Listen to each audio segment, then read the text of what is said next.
जगतगुरु रामानंदाचार्य जगह जगह जाकर के पीठों की स्थापना के माध्यम से एक व्यापक जागरण के अभियान को आगे नहीं बढ़ा पाते। उन्होंने हर जाति के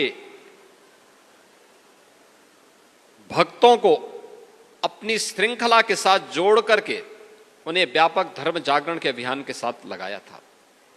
रविदास भी हैं, कबीरदास भी हैं, एक लंबी परंपरा उनकी है। रामानुजाचार्य दक्षिण भारत से आकर के धर्म जागरण के बृहद अभियान को पूरे भारत के अंदर नहीं फैला पाते।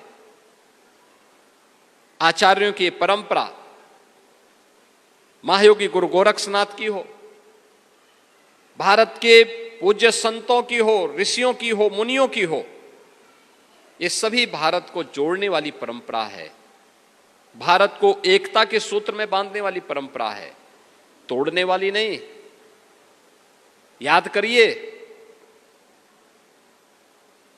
देश के साथ सदैव वे दोनों चीजें एक साथ चली हैं।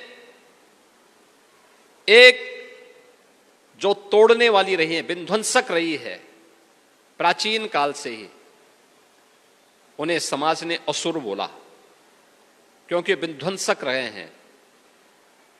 उसके अलग अलग नमूने अलग अलग कालखंड में देखने को मिले। कभी रावण के रूप में मिला, कभी कंस के रूप में और दुर्योधन के रूप में देखने को मिला, और कभी अलग अलग रूप उनको समाज को विभाजित करने वाले रूपों के रूप में आज भी देखने को मिलते हैं। लेकिन एक जोड़ने वाली भी रही है, जो दैवीय सत्ता से ओतप्रोत रही है।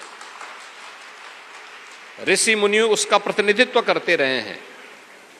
भारत की ऋषि मुनि की परंपरा उन्हें एक स्वरूप देती रही है। अलग अलग स्थानों पर भारत के अंदर धार्मिक यात्राएं उसके उदाहरण हैं। बृहद पैमाने पे चलती रही हैं, बड़े पैमाने पे चलती रही हैं। उत्तर का व्यक्ति गंगोत्री से जल लेकर के जाता है, रामेश्वरम में जलाभिषेक करता है, रामेश्वरम से जल लेकर के आता है, केदारनाथ धाम में जलाभिषेक करता है। उत्तर से दक्षिण को जोड़ने के लिए, पूरब से पश्चिम में जोड़ने के लिए एक सेतु बंधन का काम किया। आदि शंकर के बारे में भी इस बारे में कहा जाता है। जब आदि शंकर केरल से निकले, वे तब अद्वैत में परिपक्व हो चुके थे। उनकी ख्याति पूरे देश के अंदर फैल रही थी। आगे की ज्ञानार्जन के लिए वे काशी पधारे। काशी में उनके दिमाग में आया कि मैं काशी में आगे का ज्ञानार्जन करूं, देखूं काशी में, काशी के माध्यम से फिर मैं अब इस अद्वैत का प्रचार भी करूंगा। और वहां साक्षात, क्योंकि काशी तो भगवान विश्वनाथ की पावन नगरी है।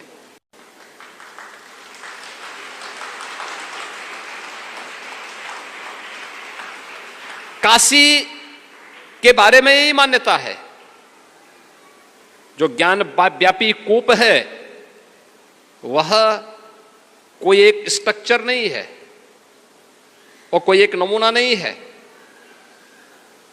वह उसी ज्ञान की प्राप्ति का एक माध्यम है।